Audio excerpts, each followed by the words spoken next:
உன்னை எனக்குள்ள புதைச்சேன் ஏன் உசுரா அழகே உன்னை நித்தோ நினைச்சேன் நான் முழுசா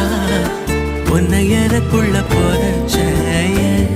உசுரா அழகே உன்னை நித்தோ நினைச்சேன் இனி வரும் ஜென்மம் மொத்தம் நீயும் தான் உறவா வரணும் மறுபடி உனக்கென பிறந்திடும்